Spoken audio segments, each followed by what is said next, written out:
mas eu queria que vocês abrissem Filipenses, capítulo 3. Nós vamos ler do 8 ao 11. Vamos ficar em pé para a leitura da palavra.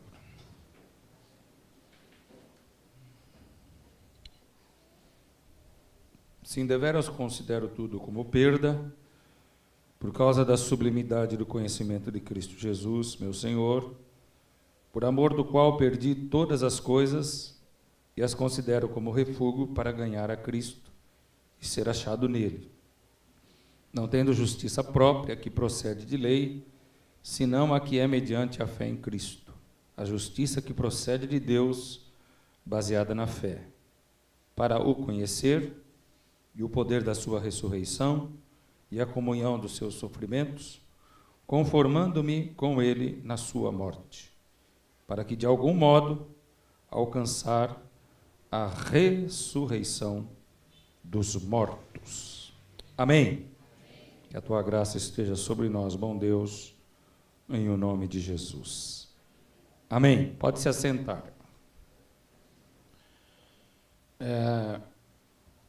Eu acredito assim que o apóstolo Paulo, além de todo o seu ministério de poder, de graça, o apóstolo dos gentios, aquele que, depois que Cristo subiu aos céus, se tornou o homem mais importante do Evangelho de Cristo, entre os gentios principalmente. Ele tem uma história extremamente edificante, grandiosa. Mas existem coisas no apóstolo Paulo que são colocadas na palavra para testemunho, para o nosso próprio testemunho. Ele foi um homem tão audacioso e, por conta disso, ele teve a audácia de dizer: sede meus imitadores. E isso não é para qualquer um. Não é para qualquer um.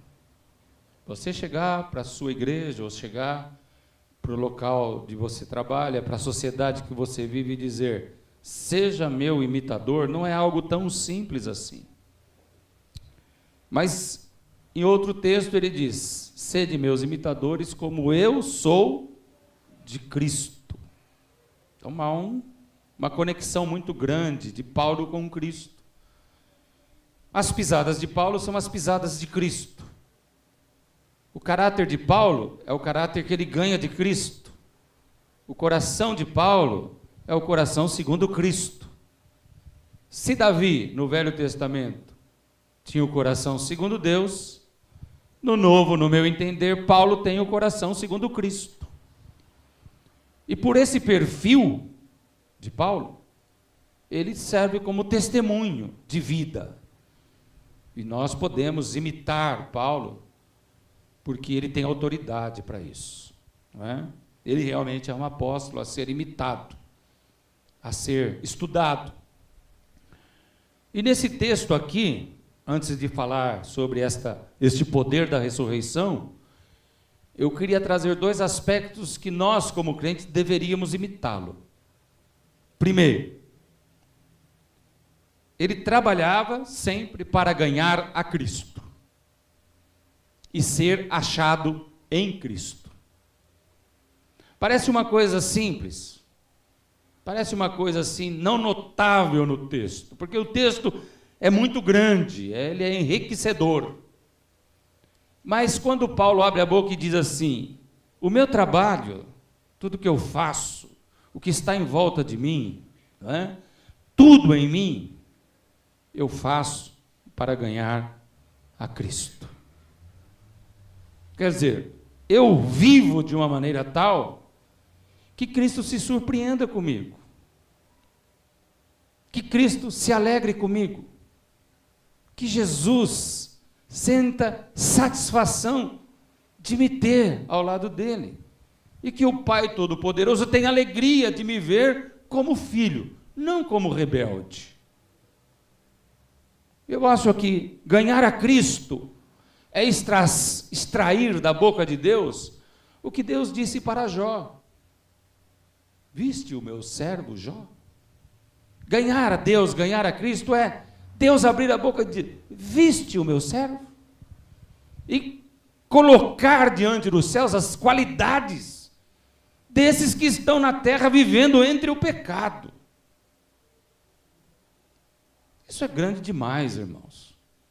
Porque no fim nós não somos testemunhos só para os homens. Nós somos testemunho para os anjos de Deus, para os anjos do Senhor. É a nossa maneira de ser. Então ele quer ganhar a Cristo. E ele quer ser achado nele. Esta coisa de ser achado em Cristo, ela se resume numa frase que Paulo diz: não vivo eu, mas Cristo vive em mim. Eu quero ser achado em Cristo. Eu olho para Cristo e vejo Paulo. E eu olho para Paulo e vejo Cristo. Seria a mesma coisa de dizer: eu olho para o Ítalo e vejo Cristo. E eu olho para Cristo e vejo o Ítalo. Então, a corrida do apóstolo Paulo era imitar Cristo, viver aos seus pés. A excelência da sua vida, a essência da sua vida, era estar aos pés de Cristo. Por duas razões tremendas. Primeiro, Ele é Deus. Ele é Senhor e Ele é Salvador. Eu não precisava de mais nada para ser achado em Cristo. Só o fato de eu saber que Ele é Deus, Senhor e Salvador, eu quero ganhá-lo. Eu quero me ver nele, ser achado nele. Isto é motivo mais do que suficiente para tentar imitá-lo. Mas vou correr para um outro momento, um outro tópico, em que era importante para Paulo ser achado em Cristo e ganhar a Cristo. Vem pelas funções que ele tinha e pelo chamado que ele tinha de transmitir aos gentios o evangelho pleno da graça de Deus. Então, além dele ser Deus, Senhor e Salvador, foi confiado a ele um ministério de excelência. E esse ministério dado a ele exigia de Paulo ganhar cada dia mais a Cristo e cada dia mais ser achado em Cristo. Por quê? Como é que nós vamos exercer os nossos ministérios? Como é que nós vamos colocar os nossos talentos à disposição de Deus sem ser achados em Cristo?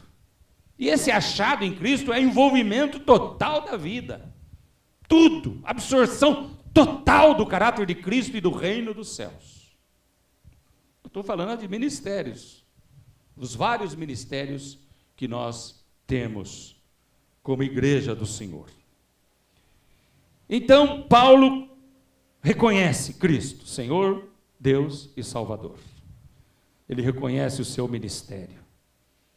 Quando Timóteo estava claudicante, meio que deprimido, depressivo por causa dos problemas e das enfermidades que ele vivia, Paulo correu para Timóteo e disse: não desprezes o dom que há em ti, que foi feito pela imposição das minhas mãos. Porque o ministério é suprassumo na vida do crente. O crente tem que entender isso. Deus delegou, e aqueles que são achados em Cristo fazem esses talentos multiplicarem, fazem esses talentos dobrarem, fazem os frutos serem vistosos diante dos homens e diante de Deus. Glória ao Senhor por isso. Mas na sequência do versículo, O apóstolo Paulo, ele diz: eu quero ser achado nele, eu não quero a minha justiça, mas a de fé, que vem mediante a fé, aquela que procede de Deus, baseada na fé, para o conhecer. E aí ele entra naquilo que eu quero dizer para vocês hoje. E conhecer o poder da sua ressurreição. Quem é que vai entender o poder da ressurreição de Cristo? Quem conquistou o coração de Cristo. E quem é achado no coração de Cristo. Porque se essas coisas começam a acontecer na minha vida, eu vou ter mais sede e mais fome de me aprofundar no conhecimento de Cristo, e Ele me esclarecerá todas as coisas concernentes ao seu reino. Bendito seja o nome do Senhor Jesus. Existe uma ressurreição, mas existe atrás dessa ressurreição um poder inigualável, um poder transcendental. E para nós entendermos este poder, nós vamos voltar lá no Éden. Lá no Éden. No Éden. No Éden. Porque o homem vivia feliz lá no Éden. O homem era o presidente do Éden. Ele dava as ordens no Éden. Ele tinha uma companheira linda e maravilhosa. Ele tinha o Éden ao seu dispor. Mas diante de toda essa beleza, haviam 3 aspectos que ele deveria tomar cuidado. Primeiro, não podia ser enganado. Segundo, ele não podia, depois de ser enganado, cair em pecado. E o terceiro, se tu desobedeceres, morrerás. Deus avisou Adão. No lugar mais maravilhoso que podia existir, com toda excelência e beleza, havia uma palavra no meio do jardim. Morte. Mas o homem não sabia o que era isso. Ele nem tinha noção disso, porque nós não fomos preparados para a morte.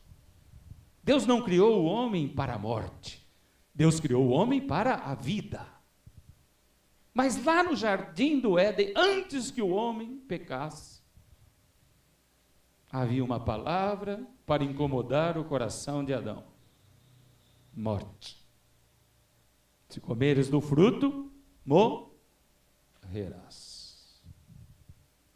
Mas Adão, mesmo sendo avisado, ele não se atentou para esse perigo iminente que está diante dele. E vocês sabem a história, não preciso contar, né? Eva foi lá, pegou, comeu, porque a serpente enganou, deu ao seu marido, e o seu marido, sem relutância nenhuma, comeu. Abriram-se os olhos, e eles viram que estavam nus, e estavam sobre pecado e julgamento. Naquele exato momento que Adão comeu o fruto proibido, a morte entrou no seu coração. Ele está irremediavelmente perdido, morto. Não há esperança para Adão. O veredito vem de quem, irmãos? De quem vem esse veredito de morte? Do próprio Deus. Quem revogará algo que venha de Deus? E quem mudará algo que saia da boca de Deus? Ninguém, absolutamente ninguém. Se Deus disse, está falado. Então Adão está irremediavelmente perdido, condenado à morte. Se não há ninguém para revogar, se a palavra vem de Deus, só Ele pode reparar essa situação. Mas ninguém pode reparar o dano que Adão causou a si mesmo, a sua família e a toda a natureza de Deus. Só Deus pode reparar isso. E em Gênesis 3,15, ele olhando para a serpente que tinha enganado Eva, ele diz: pelo que tu fizestes, rastejarás todos os dias da tua vida e comerás pó. E porém inimizade entre a tua descendência e a descendência da mulher. A descendência da mulher te ferirá a cabeça, e tu lhe ferirás o calcanhar. Se não há ninguém para revogar, não há ninguém para fazer algo por Adão, então eu mesmo vou fazer. Eu mesmo vou agir sobre a minha palavra. Eu mesmo vou revogar a minha palavra. E olha que a palavra do Senhor não volta atrás. Mas ele revogou. Em Gênesis 3,15, no Éden ainda, ele anuncia a vinda do Messias. Ele anuncia aquele que viria para solucionar o problema causado por Adão, que se estendeu para toda a humanidade, a sentença da morte. E então, Adão e todos os homens que nasceram após ele e até hoje, e os que vão nascer até que Cristo volte, estão sobre a sombra da morte e do pecado, estão sobre a justiça de Deus e sobre a lei do inferno. Todos os homens. Mas Cristo revogou. E ele revogou enviando o seu Filho. Deus revogou enviando o seu Filho, Jesus Cristo, para saldar a dívida do homem, para acabar com a morte, para vencer a morte no seu próprio nome de poder. Glórias a Deus por isso. Então há um inimigo para ser vencido, a morte, que veio em consequência da nossa pecaminosidade. Quem poderá vencer a morte? Paulo, desesperado, Paulo, angustiado no seu coração, ele brada certa vez: quem me livrará do corpo desta morte? Quem me livrará? E ele mesmo, como a Dilene disse, Jesus, o Senhor, o Salvador, Ele é o meu libertador. Mas morte não se vence apenas com morte. Morte se vence com morte e vida. Vamos entender isso. Se Cristo tivesse morrido por você e não tivesse ressuscitado, de nada valeria todo o seu sofrimento. Porque quando Cristo morreu, Ele fez expiação pela minha culpa. Ele foi propiciação de Deus pelos pecados que eu cometi. Ele foi o condutor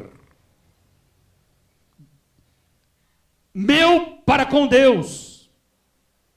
O seu sangue me purifica de todo o pecado. Lá está a cruz anunciando.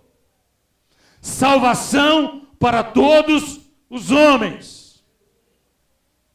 Mas o Senhor Jesus fez questão de dizer aos discípulos, e por 3 vezes ele disse aos discípulos, 3 vezes, falando de morte e de ressurreição. Por 3 vezes ele disse, importa que o Filho do Homem seja morto, mas ao 3º dia ressuscite. Ele falou isso 3 vezes para os discípulos, em 3 ocasiões diferentes. Eu estou enxugando porque eu ia ler o texto com vocês, mas nós não temos tempo para isso. 3 vezes. E ele faz, eu vou morrer e vou ressuscitar. E a 2ª vez, eu vou morrer e vou ressuscitar. E na 3ª vez, eu vou morrer, mas vou ressuscitar. Porque morte precisa de ressurreição. A morte escraviza no túmulo. Aleluia! A morte escraviza no túmulo e deixa a pessoa eternamente no túmulo. Mas a ressurreição restaura o morto. Dá vida ao morto. E Pedro diz, ele nos tirou das trevas e nos levou para a sua glória, para o reino do seu amor. Aleluia! Todas as angústias de Cristo, todos os seus sofrimentos. Porque se você atentar bem, hoje não é a Páscoa. É o domingo da semana da Páscoa. Mas hoje não é a Páscoa. Hoje é o dia da ressurreição. É o domingo da ressurreição. A Páscoa já passou, foi sexta-feira. A morte já foi. Hoje é o dia glorioso que o Senhor levanta dentre os mortos. Aleluia! No primeiro dia da semana, Ele se levantou na sua glória e no seu poder. Bendito seja o teu nome, Senhor. Ele levantou. Ó morte, onde está a tua vitória? Onde está o teu aguilhão? Fostes vencida pelo sangue do Cordeiro. Aleluia, Senhor. Glórias ao teu nome. Aleluia. Então nós estamos celebrando hoje a ressurreição. A ressurreição de Cristo. Ele está vivo entre nós. Mas eu preciso ler um texto aqui, irmãos. Me perdoem, viu? Aguentam a fome aí um pouco. Efésios. Louvado seja o nome do Senhor. Efésios 2.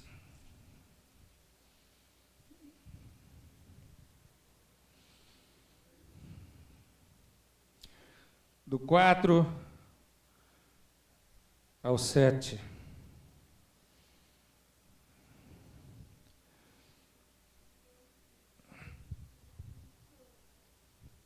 Mas Deus, sendo rico em misericórdia, por causa do grande amor com que nos amou, estando nós mortos em nossos delitos, nos deu vida. Juntamente com Cristo, pela graça sois salvos.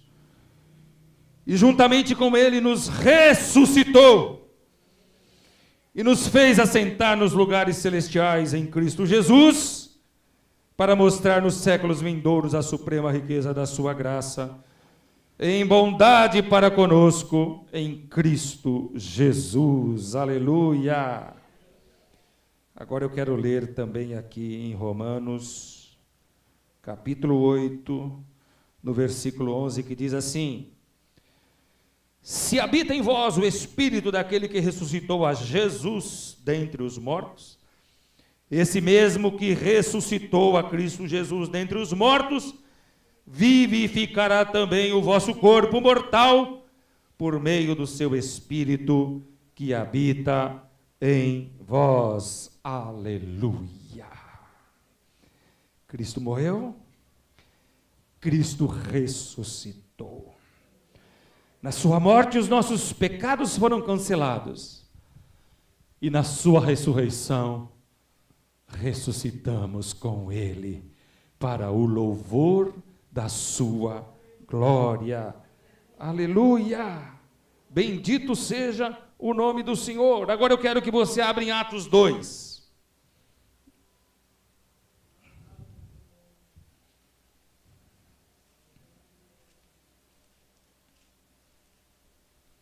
Versículo 22.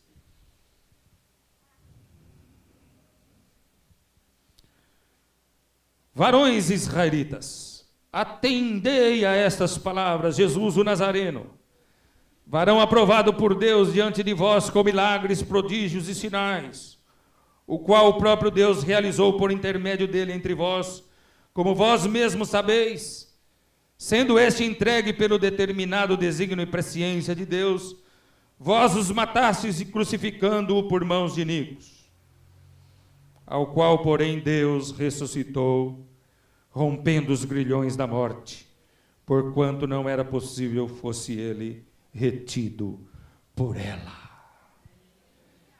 O próprio Deus ressuscitou Jesus Cristo dentre os mortos.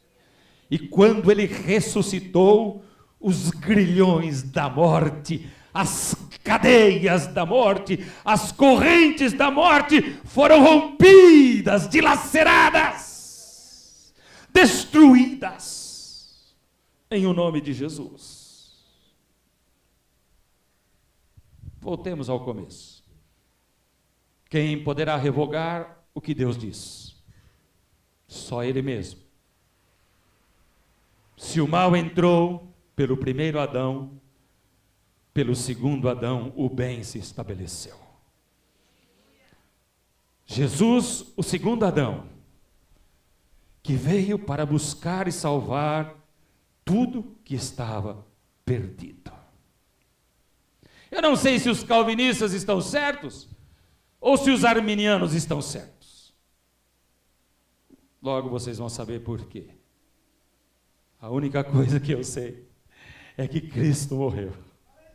E ao terceiro dia ressuscitou. E todos aqueles que creem no seu nome e invocarem o seu nome serão salvos, aleluias! E habitarão na casa do Senhor por longos dias, diz o salmista. Vão saborear as palavras de Cristo quando ele diz: na casa de meu pai há muitas moradas, aleluia, é para lá que eu irei, é para lá que a igreja será levada. A ressurreição, ela é o processo de Deus de tirar a morte de dentro de nós. Enquanto a sua morte nos limpou, expiou, expurgou todo o mal, vem a ressurreição e nos leva para o seu reino de amor. Bendito seja o teu nome. Se Cristo ressuscitou, ressuscitareis com Ele. Aleluia. Bendito seja o nome do Senhor. Todos aqueles que creem no seu nome, todos aqueles que entregam suas vidas a Ele, agora têm um novo e vivo caminho. O caminho da morte de Cristo, o caminho da ressurreição de Cristo. Alegre-se, igreja, não estamos irremediavelmente perdidos. Alegre-se, igreja do Senhor, dê glórias ao nome do Senhor. Alegre-se na sua salvação. Cristo não está morto. Ele ressurgiu. Ele ressuscitou e vivo está pelos séculos dos séculos. Amém. Glória a Deus. Aleluia ao seu nome, que é santo. Glória ao Senhor. Um grande aplauso a Jesus por tudo que Ele representa nas nossas vidas, em nossos corações. Aleluia, Senhor. Glórias ao Teu nome, ó Deus. Aleluia. Que a graça do nosso Senhor e Salvador Jesus Cristo, que o amor de Deus o Pai e a comunhão, consolação do Espírito estejam convosco agora e sempre. A igreja diz amém. Glória a Deus. Vai na tua força enquanto os instrumentos tocam, ressuscitou.